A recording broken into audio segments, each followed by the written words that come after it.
रूस यूक्रेन जंग के बीच अनोखी घटना सामने आई है। रूस के सैन्य अधिकारियों को एक व्यक्ति ने बम भेजे हैं। रूस के सुरक्षा सेवा ने बताया कि उन्होंने सैन्य अधिकारियों को बम भेजने वाले आरोपी व्यक्ति को गिरफ्तार कर लिया है। ये घटना मॉस्को द्वारा कीव पर लगाए जा रहे आरोपों के बीच एक बड़ा कदम है। रूस ने फरवरी 2022 में यूक्रेन पर हमला करने के बाद से अपने ही देश में सैकड़ों नागरिकों को यूक्रेन का समर्थन करने और तोड़फोड़ करने के आरोप में गिरफ्तार किया है।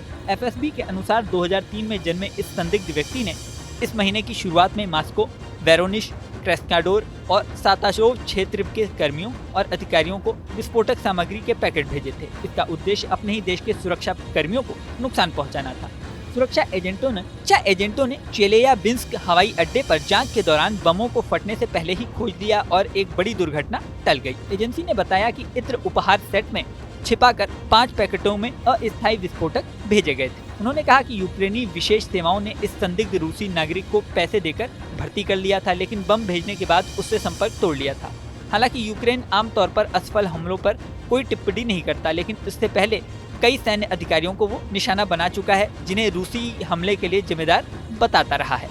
रूसी सुरक्षा बल यूक्रेन के लिए काम करने वाले संदिग्धों को पकड़ने के लिए लगातार प्रयास कर रहे हैं और अक्सर उन्हें पकड़ने के बाद देशद्रोह के आरोप में दोषी भी ठहराते रहे हैं। वहीं दूसरी ओर रूस यूक्रेन जंग के बीच सीज फायर की कोशिशें भी लगातार जारी हैं।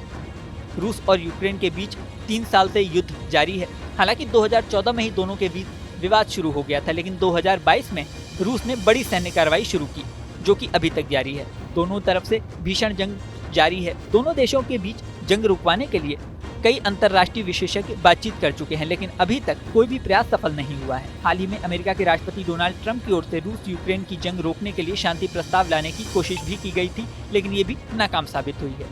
रूस किसी भी हालत में जंग रोकने के इरादे नहीं दिखा रहा है। यही नहीं, रूस की ओर से अमेरिका के सीज फायर प्रस्ताव पर बड़ा बयान सामने आया है। रूस के राष्ट्रपति व्लादिमीर पुतिन के दिग्गज सहयोगी यूरी उशाकोव ने कहा है कि इस तरह का प्रस्ताव सिर्फ एक मजाक है। ये शांति प्रस्ताव काफी निंदा के लायक है, क्योंकि ये सिर्फ एक टेम्परेरी व्यवस्था होगी, जिससे यूक्रेन की आर्मी को सांस लेने की मोहलत मिल जाएगी।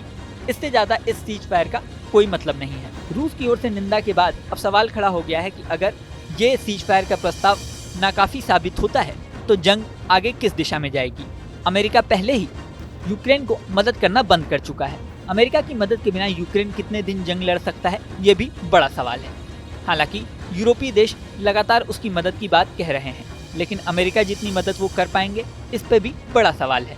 इस वीडियो में फिलहाल इतना ही। बने रहें न्यूज नेशन के डिजिटल प्लेटफॉर्म पर। न्यूज नेशन अब व्हाट्सएप पर खबरों की ताजा अपडेट के लिए न्यूज नेशन के इस क्यूआर कोड को स्कैन करें।